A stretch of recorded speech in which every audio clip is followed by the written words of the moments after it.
With you, Super Bowl 55, 3 days away. Safe to say it's been a quiet week, and that's a good thing in a pandemic. Mr. Monday Night, Steve Levy anchors our coverage from Tampa, St. Pete this Thursday.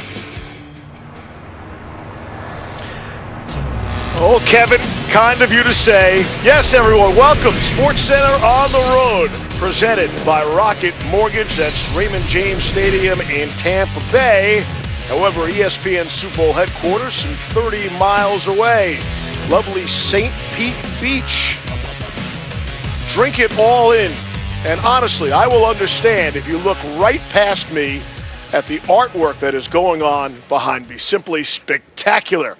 Hi, everybody, and good evening. It's a pleasure to bring you this Super Bowl coverage. We get you ready for Super Bowl 55. Weather's not a problem here. It was in Kansas City today, however. 30 degrees and snowing. The Chiefs moved inside, and they had hot air blowing in. Dan and Marcus are coming up shortly.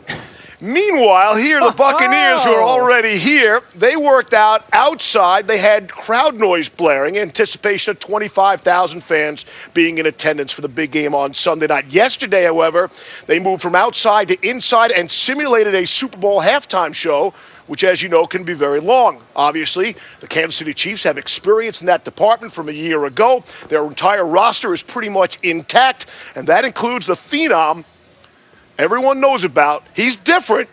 Patrick Mahomes, different, and in his case, better. He's unique. He's very unique. There are no other quarterbacks that run out to the right and then throw it all the way back across the field to the left. You teach him not to do that, but he's great at it, so you let him do it. He's an amazing player to be able to backpedal and throw the ball so far accurately down the field. A great scrambler. There's nothing about his game that's not better than most. And Mahomes, this will not come as a surprise, has been deadly while on the run this season. According to NFL Next Gen stats, Mahomes has the most completions, passing yards, and touchdown passes of any quarterback on the run this season, including the playoffs. For their part, the Bucs have allowed just one touchdown passing from a running quarterback this season. That is the fewest in the NFL.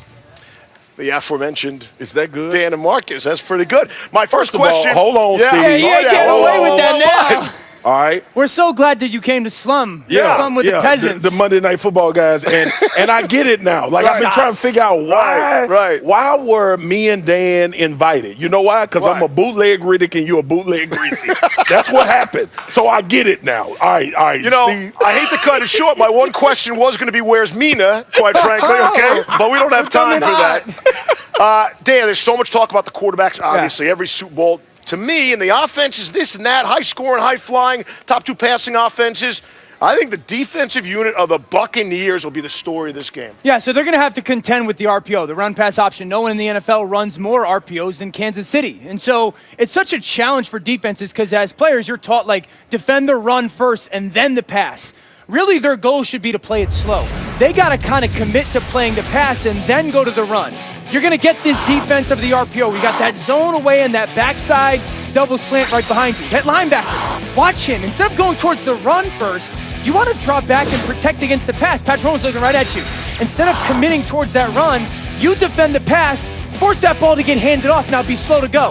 Defensive line, hold up for a second, and then you commit with conviction towards that run. That's the way you have to do it. It's counterintuitive, right? Right, big fella? It's counterintuitive because for so long you're taught run to pass. You really got to train yourself to think pass to run and slow to go. And while that's very difficult, big fella, you know that's not the only thing that's going to be challenging. Yeah, it's amazing. It's amazing how they test those principles. But also there's another caveat that this offense issues the defenses that they have problems with, and that's the mobility of Patrick Mahomes. We don't talk about that enough because the arm talent is so prevalent in what he does. But when you look at him play, how he manipulates the pocket, how he creates lanes for himself to either throw or take off at the run. This is a great rush on the left side of this defensive line, but the right side is disjointed and distorted, and Patrick Mahomes quickly identifies that, uses these lanes in his vision to make a move. And then the next part of this, Steve, is that now you become, as a secondary defender, you become in no man's land. Yeah. He can rip off 15, but if I'm Devin White and Levante David, do I pursue or do I stay back because Kelsey and Tyreek Hill is behind me? And that is another issue that they present. Patrick Mahomes' mobility is not talked about enough. We know he can be mobile to pass, but those 10, 15-yard pickups last year against Tennessee, the run to the end zone that we all remember with the spin move and dropping his head, that's something that Patrick Mahomes I'll be offers interested as well. to see how quickly they can get frustrated defensively by that pocket movement, because that's when those big plays over the top become a problem. You got to be so disciplined with your rush lane, you know that, and then staying back in that plaster coverage. Us big boys don't like that extra, Steve. Bucks want to keep Mahomes on his spot where they can find him, right? Look. Chiefs want to knock Tom Brady off his spot, right? Interesting contrast. One of the many games within the game as we get you ready. Super Bowl week is humming along now. That's the story. With Kevin Nagandi and Jay Harris. Today's headlines start in the NFL. Tom Brady could have one of his favorite targets back for the Super Bowl. Bucs receiver Antonio Brown was a full participant in practice as he recovers from a knee injury that kept him out of the NFC title game. To the NBA, Kevin Durant just ahead of LeBron James as the top vote getter after the first round of fan voting for the NBA All-Star Game. COVID stopped the original All-Star weekend, but a one-day event in March is in the works. And it won't be Dame time tonight. Blazers star Damian Lillard out against the 76ers with an abdominal strain, adding to Portland's injury woes. 3 other starters are already out with long-term injuries. Setting all that aside for a moment, though, our top story is the build-up to a big game. You see that build-up here on the show? It's like here, there, to you. In a show of unknowns and a season filled with so many unknowns, it's been a quiet week, and that's a great thing for Super Bowl 55, Jay. We are 3 days away from a game many envisioned.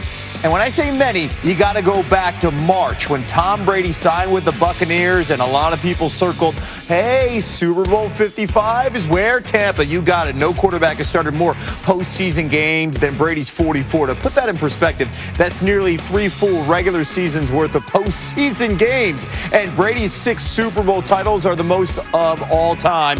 One more than Charles Haley's 5, and he's thrown for over 12,000 passing yards in the playoffs. The next closest quarterback, Peyton Manning, nearly 5,000 yards behind him. And Brady's 80 touchdown passes are tops in the postseason. In fact, he has 35 more than the next closest quarterbacks, Aaron Rodgers and Joe Montana. Here's Brady today on his mindset right now. It's a slow build, I think, for this game because it's 2 weeks of prep. You know, you feel like the physical stuff's, pretty much done at this point. And then at this point, it's just going through in your head different situation scenarios, all your different calls that you'd have, just trying to think about how they're going to play us. And then, again, I think that's where the mental prep, you really can't leave any stone unturned at this point. Just over 3 days left in the season. So 72 hours plus, and, you got to use it all. SportsCenter on the Road is presented by Rocket Mortgage, and Sal Palantonio is covering the Bucs and joins us now live from St. Pete Beach. And Sal, you have covered every single one of Brady's 10 Super Bowls. What have you noticed from him as we get closer to Sunday? I can tell you he's real happy today getting Antonio Brown back. That's the headline. Let's get right to that news. Antonio Brown practiced, Kevin, for the first time in 20 days as a full participant, coming off that knee injury that he suffered in New Orleans in the divisional round, misses the NFC Championship game, limited participant in practice, but today a full participant.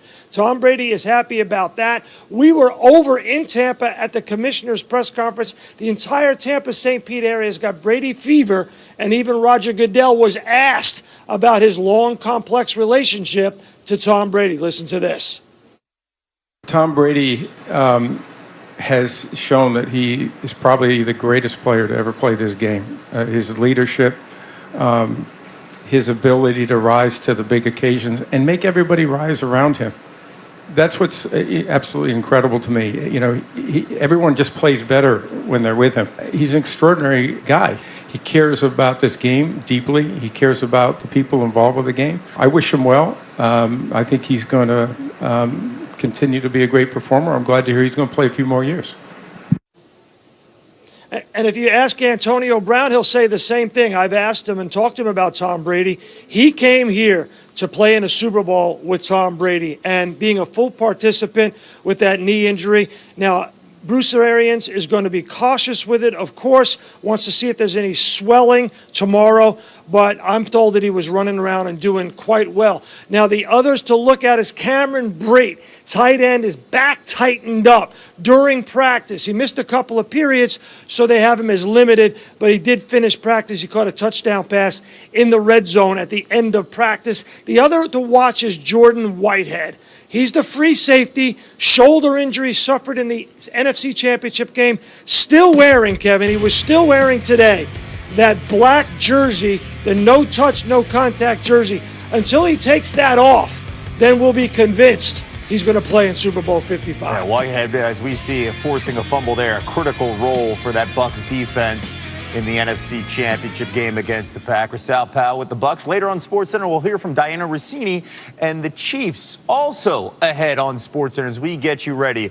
Of course, PTI will tackle a big storyline.